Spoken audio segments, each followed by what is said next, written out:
Yo, what's up, guys? Happy Friday. It's the Moral Compass. Mark Poulton with me, Wyatt Holliday. We're going to talk about his new book, Eternal Armor, today. First, I want to welcome the chat. We got Mr. Von Stugel. Seems to always be first in chat. We got Mo Biggs down the chat. We got the Assassin's Guild president, Walt. What's up, Walt? And that's it for so far. Hopefully, more will join us as we go on. Wyatt, how's your Friday been so far? It's going good, man. Thanks for having me, and big shout out to the Moral Companiers, or whatever you may call them. They're my MFers, man. The Mark followers. There you go. yeah, just like Matitude, yeah. Mo Biggs is saying I'm having some audio issues. Can you hear me all right, Walt? I mean, Wyatt? You you sound a little underwater. I didn't know if it was going to be the internet on my end, because like I told you, they're digging up the backyard and moving. Yeah, but let me unplug my mic. Give it another try.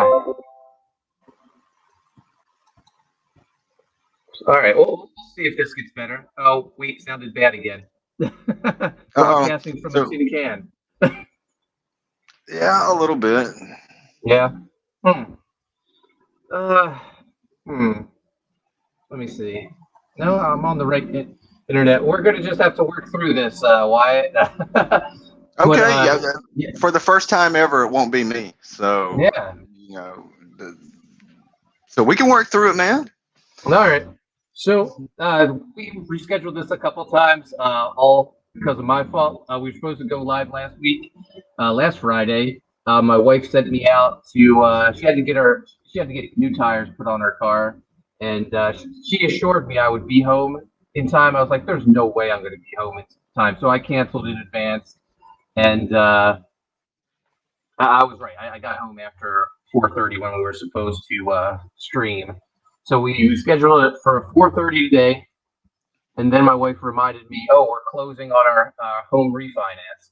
I was like, "Oh, how long is it supposed to take?" She was like, "They said it could take about an hour or so," and I was like, "Oh, yeah, that doesn't work."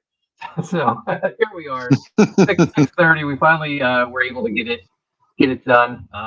So thank you.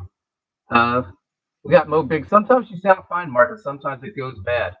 Yeah, I'm sorry. I don't know what the issue is. I don't think I've ever had issues since I've been streaming it until today. So I don't know if it's just wonky internet or what. But we'll try our best to get through this. So we're going to talk about your book, Eternal Armor. We're going to talk about all your properties. But first, I just want to remind people. The Sea Dog and Code Name Kill Switch campaign. We're closing the in-demand store this weekend. This is your last call, guys. Last chance to get that sweet Dan Fraga variant cover. Let me just highlight two of the tiers. Our featured tier, the Triple Threat. Yeah, Clint Helinski's cover to book 2. This incredible Dan Fraga cover to book 2. And then the reprint of book 1 featuring the black and white line art by John Malin. If you have a little bit of extra money to spend, we're offering the big box, $200. That's the collector's case with the magnetic closing, and it comes with everything Clint and I have done for Sea Dog and Code Name Kill Switch so far.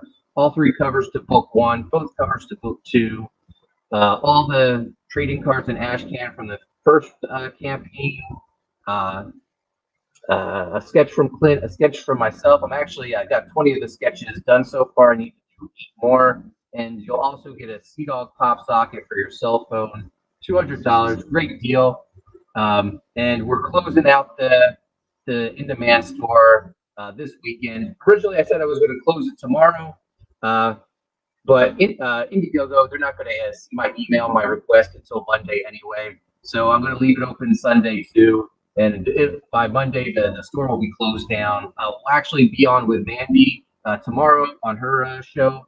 I think between 9 or 10. I'm not sure the exact time yet, but I'll tweet it out once I get the information. But yeah, last chance for Sea Dog and Code Name Kill Switch Book 2 because we're going to be fulfilling soon.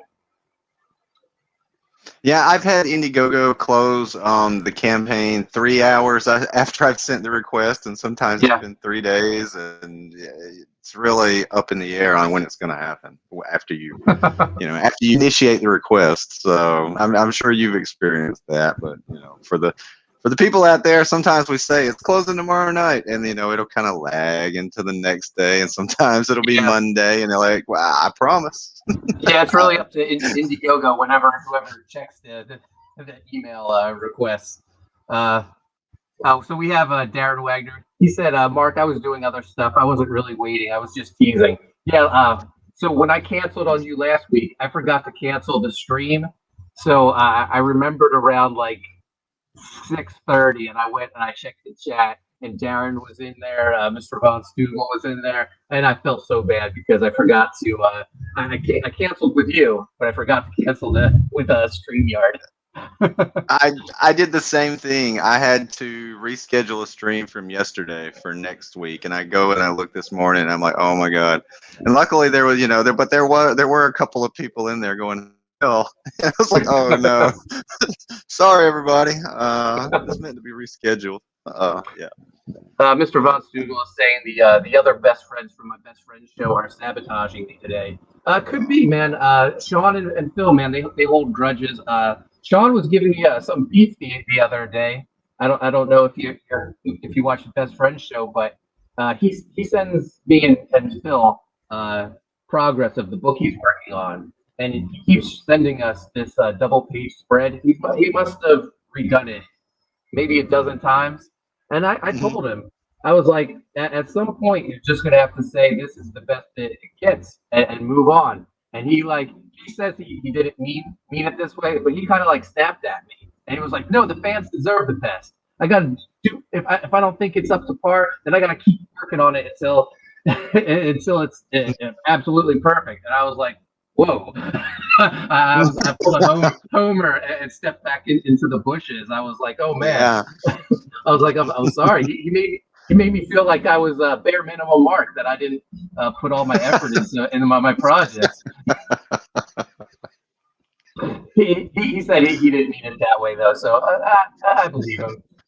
We got NTM Comics in the house. What's up, NTM?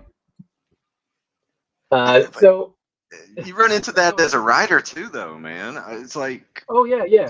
sometimes I'm like, man, sometimes editing is writing, but at the same time, sometimes you just have to say, this is good.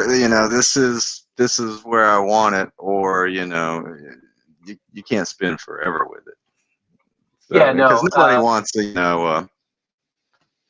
Yeah, when I and see a spot that I don't think it's just right, I'll just leave it as is and I'll move on and I'll go back to it later because maybe something I'm doing down the line will spark something. I was like, oh, that one scene I was having problems with, it just came to me and I can go back and fix it. But writing is something I wanted to talk to you about. Writers, I think, kind of get they don't get all the love that maybe an artist gets. What are your thoughts on this, Wyatt? I agree.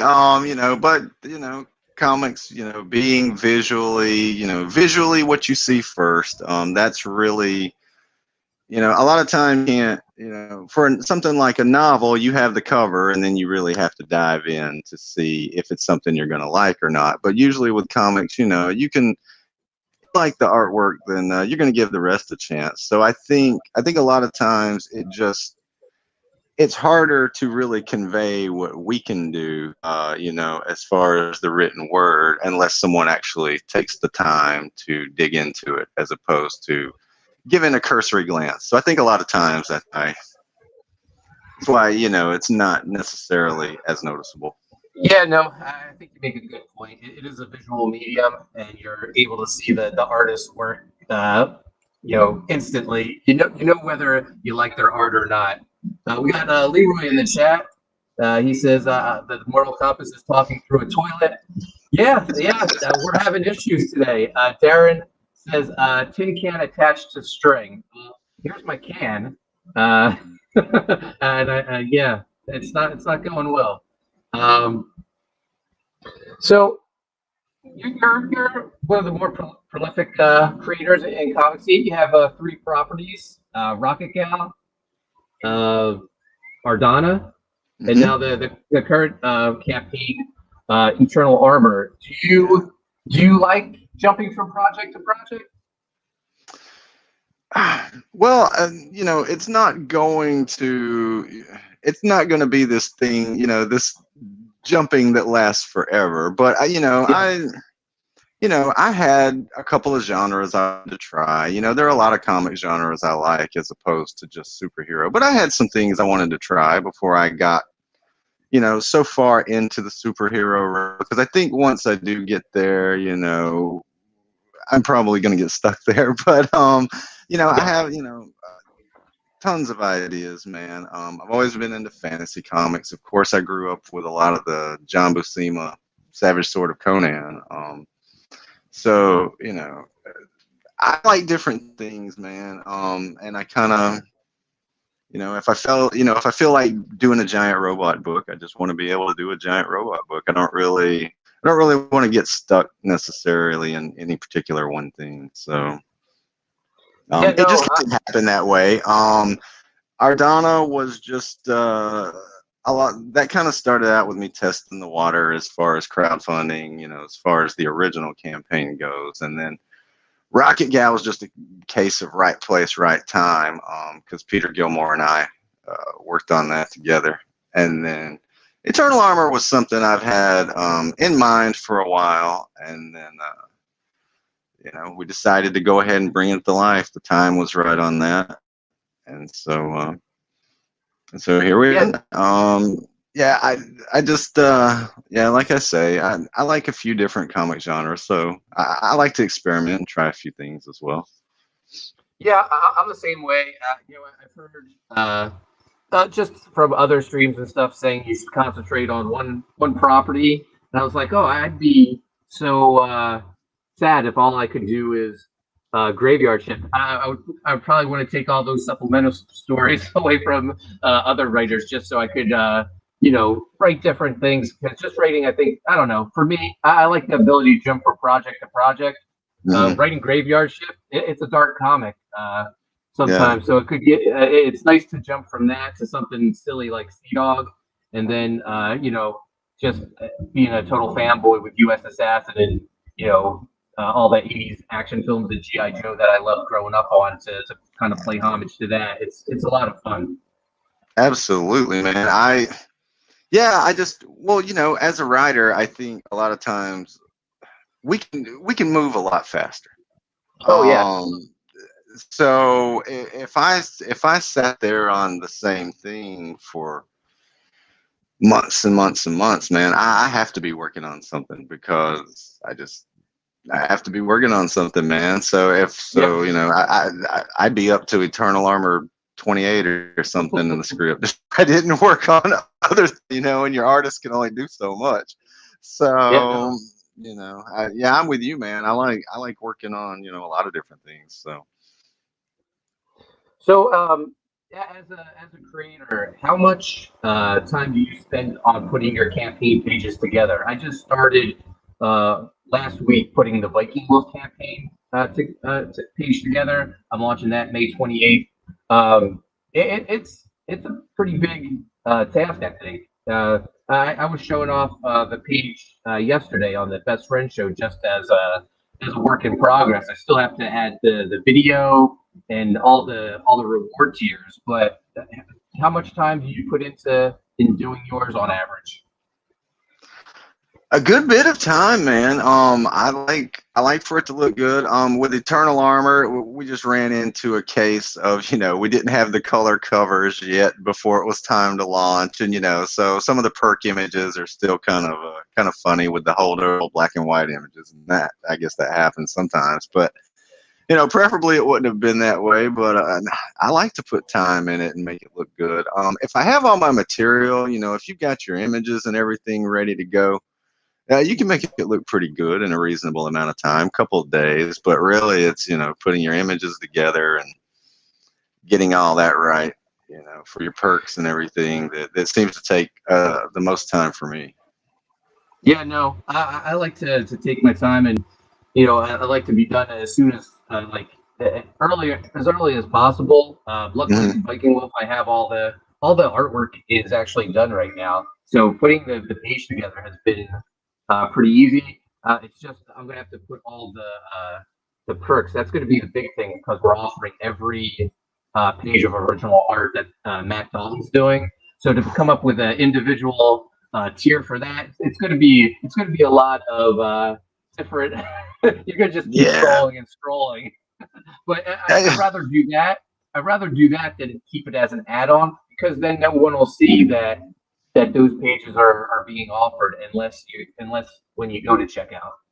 I agree. Yeah, I agree. I feel like maybe if you're offering something from an old, leftovers from an old campaign or something, maybe add that as an add-on. For example, like on Eternal Armor, you can grab a copy of Ardana, with Yep. at checkout when as an add-on if you want to. But yeah, for something like original art, yeah, I definitely want to have it on the campaign, man.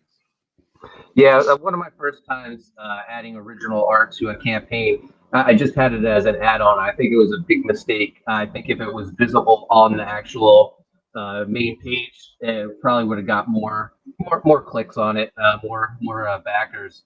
But you were just talking about the Eternal Armor campaign. How about we take a look at the page and go through it? Yeah, man. Yeah, sounds good. All right, let me pull it up.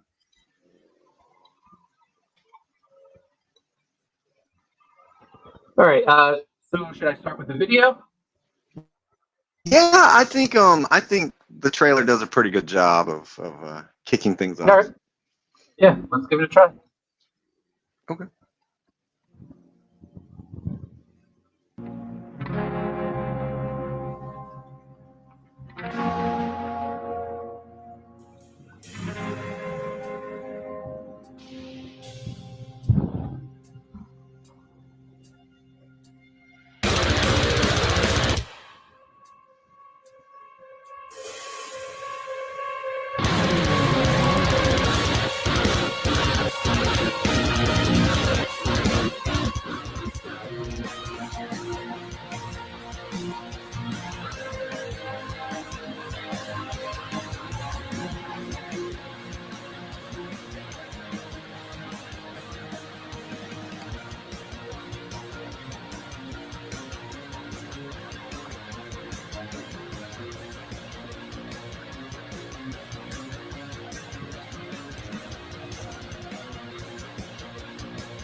Great video.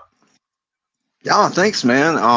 Yeah, it's the only video that it's the only trailer I've ever had that didn't have voiceover. But so I know I lost 5 points on the Malin scale. But Did you do it yourself? that actually, Mandy Summers put that together. I liked. I don't know if you ever saw the trailer that they did for Super Dead, but I liked the way the layout Yeah. for that one went, and I thought something like that would actually work pretty well for this. And so, and she's got the hookup on music and stuff. Uh, so I figured why not? So I wrote the script. We had for a lot of some of the trailer, especially parts. We had artwork specifically done for the trailer, with laid out so that you know Yeah. so that the panels fit the screen format. But put the and center the script, center all the images, and said do your thing. And I didn't end up with a trailer that said, "Hey, robots, y'all," but No, she did a great job. We got Ryan Cardinal in the chat. What's up, Ryan? Yeah, Thanks for good, joining man. us Very today. good. Mo Biggs says, today Mark is inventing the grunge genre of streaming. The loud, quiet, loud audio is keeping us on your toes. Yeah, I mean, I'm a trend center. I try to stay ahead of the curve. So watch, everyone in CG will be doing grunge live streaming soon. Absolutely. We'll all just be adjusting our volume as we talk, so we can sound like Mark. So let's go through the campaign page. Check out some of this beautiful artwork. So this is the Kanan White cover. Yeah, that's the Kanan White cover there. Yeah. And now we got the Preston Acevedo cover. Yeah. The interior pages, man. These interior pages are great. Thanks, really man. like the style. Yeah, I do too. I wanted something that looked, kind of, manga-esque, but not, but had a little bit of a Western influence as well. A lot of the storytelling is kind of a combination of both styles. But of course, a lot of this is influenced from a lot of 70s super robot shows like Mazinger Z, things like that. So a lot of influence, at least the early influence in the book will come from there. Yeah, man, it's it's got that shaded grayscale. So it's not specifically black and white. So yeah, it actually reminds me of watching those shows on my old black and white TV back in the I don't know, early 80s, late 70s. Yeah. Oh yeah. Like you inherited your parents' old black and white TV. Yeah, me too, man. Yeah. that was the TV I had in my bedroom with some old black and white that my parents used to have. Yeah. So yeah. The different tiers. Your featured tier is the Ultimate Armor. What's this? Mm-hmm. Oh man, it's everything on the campaign, but that everything would include both versions of the book. So you get the Kanan cover and the Preston cover. And then along with that, there is a retro style metal lunchbox. There's a set of 4 stickers, a set of 5 trading cards, 2 prints, campaign exclusive t-shirt, and a set of we would call them pogs, but for the campaign purposes they're called armor caps because pogs is actually a trademark term, believe it or not. And then and then I believe there's a magnet that also comes with the lunchbox. So yeah, lots of good stuff in there. So I wanted to try something a little different for this campaign. I mean, I've had stretch goals and things like that before, but I never got, kind of, I know a lot of people like the stuff. So, I've got some connections on, some things. So, I figured I'd give it, put it out there and see what happens. So doing pretty well. So pretty happy about it. I just, why not do a lunchbox, right? Yeah, no, very cool. $25. The King and White cover, self-explanatory. $25 you get the Preston Acevedo cover. $25 you get a Peter Gilmore sketch card. Got 2 of those left, I think. Yeah. Also for $25 you get the sketch card by Anthony Figaro, artist of Justice City Chronicles. Yeah, Justice City Chronicles and God's Hand. Yeah, man. Yeah. $50, both covers. You get Kanan and Preston's covers. Yep. $100, choose a cover plus all the swag. So that's everything from your featured tier, but only one version of the book, correct? Right. Yeah. If you just wanted one book and then all the extra stuff, then that's the one for you. And you just choose which cover you want, at checkout. Cool. And then looks like your Brandon Diaz sketch card is sold out. Your Mandy sketch cards are sold out. Preston, yeah, you had some success with the sketch cards. I've never tried that for a campaign. Yeah, a lot of times, I have some of these projects, planned so far in advance that I want to get, other CG guys in on them, but it's hard, unless I do an ash Yeah. can or something like that. So I figured, in a case like that, then sketch cards is a good way to get some other artists in on it and see if I can help them out and they can help me out. And so I think I'm gonna do that moving forward. Is just hire CG artists for sketch cards and anything else that we can get them some stuff doing. So. Mo Big says, "Who is Anthony Figueroa?" He knows who the Crawl Daddy is. Yeah. So, man, this book looks fantastic. It's pretty easy to see your influences with the giant robot TV shows. I was going to say there was a cartoon in the '80s, Battle of the Planets. Okay, Yeah. That's a vibe I was getting. But yeah, man, this looks great, and you're doing really well. You're in demand right now, but Yeah. you've raised $9,275, 164 backers. Uh, Fantastic, man. You're doing good.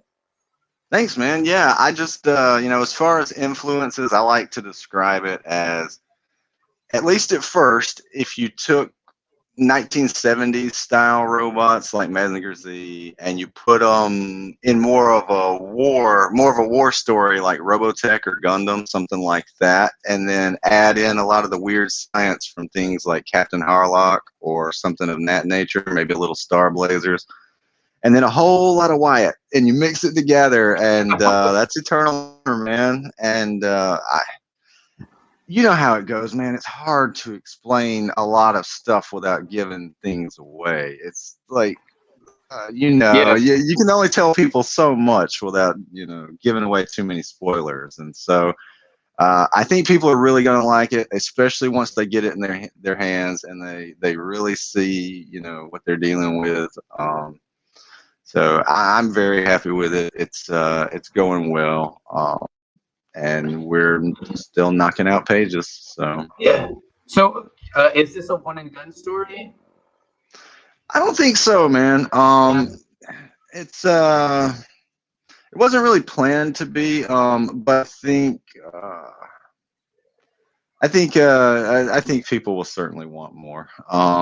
This is there's a lot of story to tell.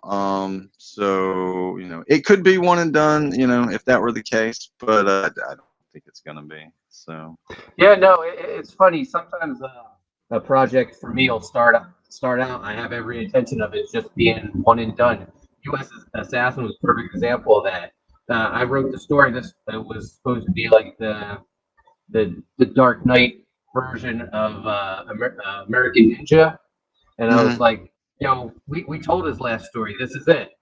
But then, as we were working on it, I liked the book so much, and I love working with Mike McMahon. I was like, yeah, no, we can keep doing this. And then Mike threw out an idea.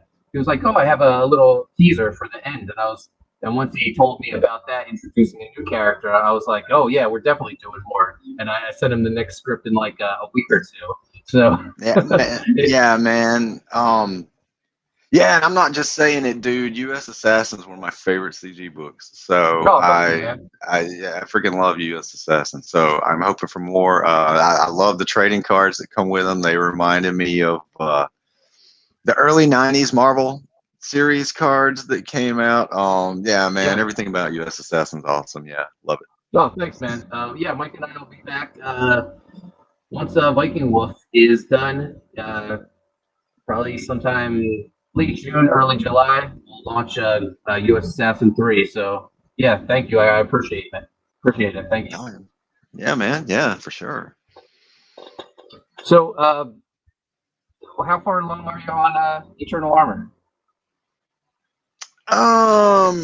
Writing wise, I just got some cleanup stuff to do near the end. I kind of have the story. It is 64 pages, but I have it broken down so that it's essentially 3 chapters. And Mhm. so, I've got some stuff to clean up in the last chapter, and but art wise, getting near the end of chapter 2. So around 40 pages maybe in. So, Nice. So so probably two-thirds yeah, we're complete. looking at There then. July. Nice. Hmm? That's awesome. Yeah. Yeah, we're So looking at July. So, this is your third campaign. um, Maybe did it's a actually couple the second fourth chances. campaign, but the third property. There Third was property. there was the Ardonna second chance that came Yeah. between Rocket Gal and this one. So, yeah, What do fourth you campaign. So, do you feel you've learned a lot now that you're on your fourth campaign? Have you learned from the previous campaigns, mistakes and stuff? oh yeah, man. Oh gosh. Oh, What do yeah, you man. think was the biggest learning experience for you as a crowdfunder? Oh man. When I started, I'd done layouts for like novels and things, publishers like Random House. I used to do that about 15 years ago. But so a lot of the formatting and things, a lot of that just came easily. But aside from that, I didn't really know anything about published comic before the first one. So the first game was a massive learning experience, and especially being 2 years ago. Weren't really a lot of people that you could just go ask questions, and there's certain instruction book, and then a lot of times, something that worked for someone else may not have necessarily worked for you, and vice versa, and in the same capacity. But I don't know, man. I've learned a lot. Yeah. Don't close your campaign too early. That's probably everybody. Yeah, Peter Gilmore drew a tombstone for my first campaign because I closed it too early, and so I closed it because I thought we were going to print, and some things came up, and Yeah. it was man, and then it could have been in demand for another couple of months, and yeah, don't do that. You know, there's just Well, I'm sure your there's a fulfillment lot. process has gotten more streamlined as you fulfilled more campaigns. Oh yeah, man. The fulfillment part is once you get that dialed in and get your system going there, man. It gets easy from there. So yeah, being the fourth campaign, I've got a pretty good system for how things work and making everything run smoothly. So yeah, it probably takes 3 or 4 to get there, but but I think I got it nailed now. So you've recently launched your own YouTube channel. You had me and Clint on as your I think your first guest. Yeah. How important has YouTube been for you getting the word out for all your properties? I know you're a regular on Mandy's show. It's pretty huge, man. Yeah.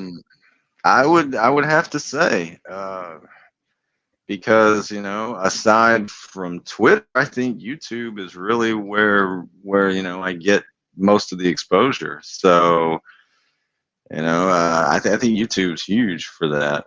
Especially like what you do here sometimes, and what I'm trying to do over there, where we like wrestling and other things besides comics. So I think streaming about things that you like and enjoy is certainly helpful. And then I think that helps. Talk about wrestling, comics, whatever. I think something you're knowledgeable about. I think that helps Yeah. laws as well. No, So no, other than doing these creator interviews, I have two shows. I have Pod Gods, where me and Phil McNulty talk about pro wrestling every week, and then Best Friends Show, and that's just me and my best friends catching up on the week. So yeah, just keep it to what I know. My friendships and my love of pro wrestling. Oh, yeah, that's got Rick Saylor in Rick the chat. Saylor. Hail Rick. Hell, Rick. Yeah, that was kind of a lot of my. I don't really know if I'd call it hesitation, but getting my channel kicked off, I was like, well, what do I really want to talk about? What's, or what views on something do I have that anybody would even care about? So, it's the, figuring out what you're going to do is also, because, I think sitting around and BSing, can be fun for a while, but I kind of like to have a bit of a system or a format. So, I've got some things I'm working on. I got a video series I'm brainstorming at the moment. Got some cool stuff I'm going to do over there. So I just have to figure out, you have to figure out your direction and your path, and what's really going to work for you. So I'm enjoying it though. Yeah, no, it took me a while. I've kicked my YouTube channel off during the pandemic. Now, at first, I was just doing like toy reviews of all the like wrestling action figures I would buy, and then Mhm. Sean, Aaron, and Phil McNulty and I, we just started. We had a private chat on Facebook, and we were like, we should just do this as a live stream. And I think it would make a lot more sense. Plus, it would be a way for us to promote our stuff instead of just like sharing it with each other. And yeah, once we Right. started live streaming, then we had pod gods, and then people started hitting me up asking to come on my channel. So yeah, it's been good. You just started out. Give it a couple of months. You'll have people asking to come on yours, and you'll have plenty of content. Oh yeah, for sure, man. Yeah, I'm having a good time with it though, man. I've been getting back into wrestling a lot, particularly, I'm seeing AEW recently for the first times, and so getting into that. So I'll be doing some more in that regard over there. Mark may have stepped away, but there he is. He's back. But my son was trying to talk to me. He just did a drawing that he wants me to share. So this is a Chase Nice. Poulton original. These are Pokemon. Nice. This is his own creation of a Pokemon. There we go. Nice. Yeah. He's already a better artist than me. So, Wyatt, what's your YouTube channel called? Just as far as I know, just look Wyatt Holliday. So I mean, I don't really know. I don't have enough subscribers to. I don't think I have enough subscribers to even give it a proper name at this time. I think it's. I think the address is just a bunch of random numbers or something. But if they search Wyatt Holliday, they'll find you. Yeah, I should be able to. Give me just a second. I'll see if I can get a link for the chat. Yeah, I think once I'll work on that. Once you get 100 subscribers, then you can customize the link. Yeah, I think I have like 35, so the push to 50 continues. But I might get some more if I drop the link in the chat. We got Eddie Winkler in the chat. He says Viking Wolf 32 artist Chase Poulton. Yeah, Chase is gonna one day draw my books, man. He's a pretty awesome artist. Yeah, then you can retire McMahon and Clint. Yeah. keep it in house. Control all the money. Yeah, that's right. Smart business move. Mr. Von Spiegel says Friday, May 14th, 2021. We were visited by the ghost of Mark Bolton. Yeah, it's been a rough stream, man. I apologize. Wyatt. Oh, that's okay, man. I'm after the way things have gone lately with the scheduling, I'm surprised we did it this well. Yeah, we made it. We made it, man. But before we wrap this up, is there anything else you'd like people to know about Eternal Armor? Anything we did cover? Not. I don't think we really missed anything, man. We've got we've got awesome featured tier with tons of swag from people. I think you have a nice bigger picture. Here we go. You got a retro lunchbox, t-shirt, trading cards, armor caps, which are pogs for those that don't know. Stickers. Yeah, and those are carded and punch they punch out and everything. Yeah, it's a set of 6, so it's pretty awesome. Yeah, Actually, a lot of cool I was never strategies. much into Pogs, but it's cool and it's a I like it. So I thought it was a cool thing to do. I wasn't a collector or anything myself. I think it was a little after my time, but I remember people that were into them, and I always thought it was pretty cool. Yeah, no, the pogs are something that I was thinking about doing for a while for campaigns because, yeah, as you can tell from all my work, I'm a huge '90s comics fan, and what is more '90s than pogs? Oh, I know, man. I know. I remember the comic stores having the big boxes of them, and Yeah. yeah, man, it was cool. So So yeah, yeah, but the trading cards, those aren't the final designs in the image there. You're not really going to get 3 robot heads and 2 others. Those are placeholders. I'll be sending out updates with a lot of that was our first stretch goal. All backers get the trading card by Mandy Summers. Peter Gilmore colored it. And so that was our first stretch goal. And so yeah, man. A lot of the final designs for the extras, they're still in the works, but I'll be showing off the lunch boxes. I'm gonna have the pogs and the lunch boxes in my hands soon, so be in your face with those. And a lot of updates, a lot of pages coming soon. I'm gonna put together a preview. I don't know exactly how many pages it's gonna be, but it's gonna be the first good number of pages. So lots of cool stuff still coming, even though we're in demand. We're gonna keep pushing. There's a lot left to reveal and a lot left to do. So I hope you guys will join us. And if you've backed already, thank you. We say it a lot, man, but we really couldn't do it without you guys, man. So thank you to all backers for sure, man. yeah, no, absolutely. So we're wrapping this up. I want to thank everyone for staying with us during all the technical difficulties. But Wyatt, where can people find you at on social media?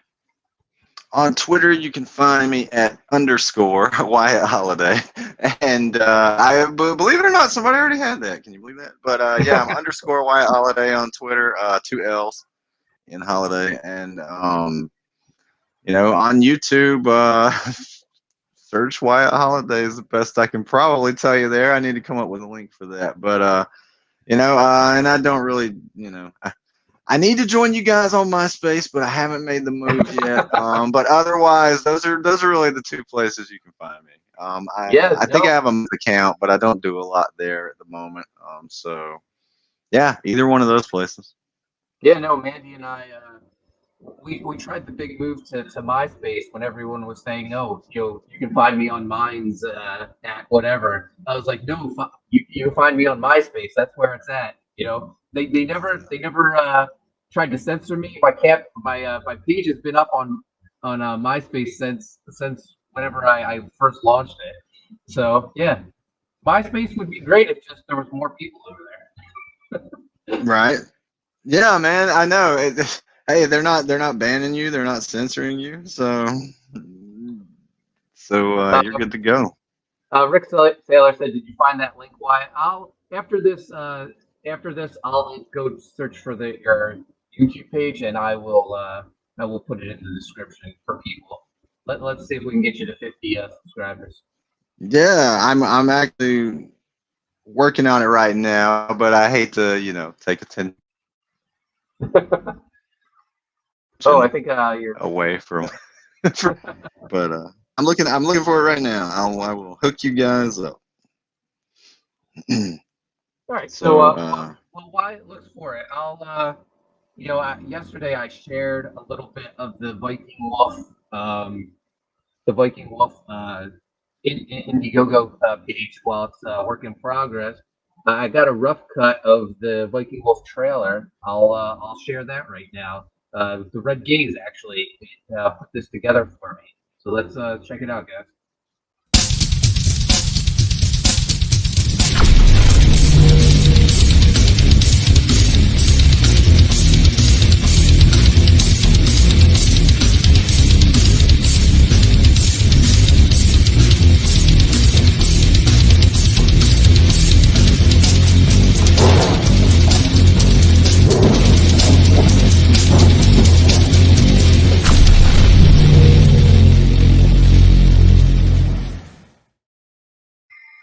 There you go. Let me know. Shazam! Let me know what you're thinking in the chat. Still a work in progress. We're going to add some text to it, maybe a little audio to it as well. Did you find the link, Wyatt? Yes, I have it, and I am about to drop it into the chat. Well, if you want to send it to me, As soon I'll as my drop it in phone the chat. decides. Then it'll be a live link. If you want to just send it to me. Oh yeah, right. Yep. And just a reminder, the Sea Dog and Codename Kill Switch campaign in-demand store closes this weekend. Last chance to get that awesome Dan Fraga cover. You can follow me on Twitter and Instagram at Coney Waves. And make sure you subscribe to Primetime Poulton. Hit those notifications. We usually don't have any audio problems. Just unfortunately, it had to do with Wyatt, who I've rescheduled with twice already. That's all right. I sent that link to your Twitter actually. Oh, okay. I sent a private message in Twitter. All right. So yeah, because private chat, yeah, I can't get to that from my phone. So yeah, I'm not used to promoting my YouTube. Also, when someone asks me where it is, yeah, I'll get better at that though. So here we go, Rick. I'm dropping Wyatt's YouTube link in the chat. So Wyatt, man. but when you can't find me there, you can find me on Mandy's a lot of the so. Yeah, So. you're on Mandy's every week. So yeah, definitely check out Mandy's channel. I'll be on Mandy's, like I said, tomorrow. Closing out Sea Dog and Codename Kill Switch. Wyatt, I want to thank you for joining me today, and definitely I'll have to have thanks you back. for having me. Thanks for having me, man. It was great. Yep, Rick Saylor just subbed to your channel. Thank you, Rick. Oh. You rock. Edwin, we're just wrapping this up, man, but thanks for hopping in. All right, guys. Thanks for watching, and I'll be back this Monday for La Podgots talking AEW and Impact Wrestling. Thanks again for watching.